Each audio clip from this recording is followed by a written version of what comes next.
Hello friends, today we're gonna see about DDL, DML, DCL and TCL in SQL Server. Widely used DDL and DML, but some of time you use DCL, TCL as well. So we'll see. First, we'll take a look the data definition. Definition for those terms. So DDL stands for data definition language. This is SQL Server, so structured query language, and in that they do have different types of functionality. So DDL is data definition language, DML is data manipulation language, DCL is data control language, and TCL is transactional control language. So let's take a look what kind of functionality we do see on those options. So on DDL, we do have let's say create.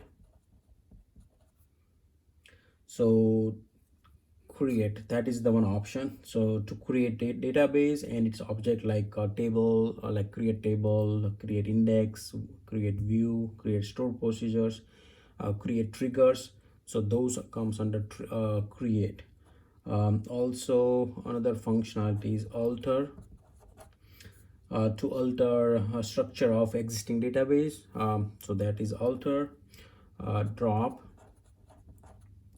drop is nothing but delete object from database, so it will completely wipe out or delete object from database. So that is the drop option.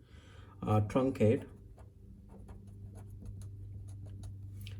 So truncate is remove all records from the from a table, including all spaces allocated for the records and removed. So pretty much remove all the records from the tables. To do that, we use truncate. Also comments. You can add comments to data dictionary. It's not widely used, but this is the one function under DDL. Also rename an object, so that is also under DDL. So now let's take a look at DML functionality.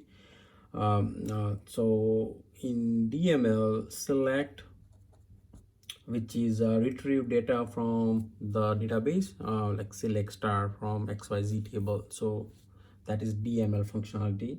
Also insert records into the table, update existing data with a table. So that is the update. Delete all records from tables. Merge, to merge records.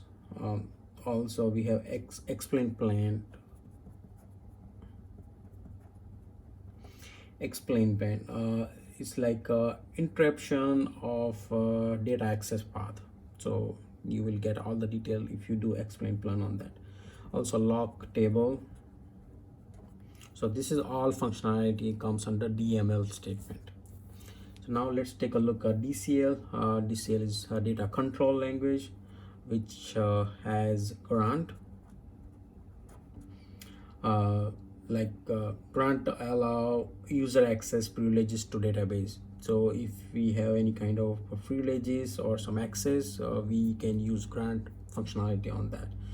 Also revoke, to withdraw user access privilege given by grant. So if you grant some user some access using revoke function, you can remove that access. So those two functionality comes under DCL. TCL, transaction control language, we do have commit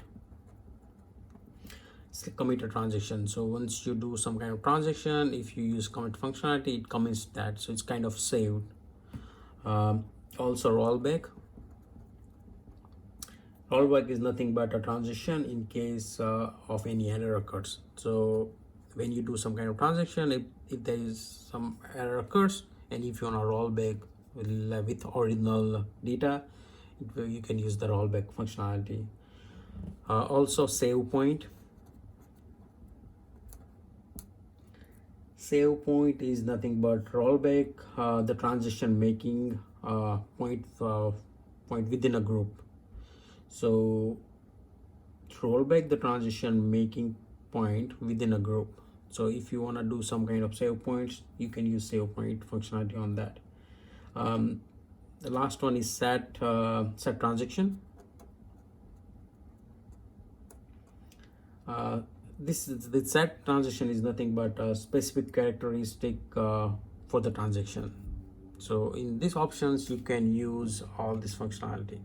Thank you.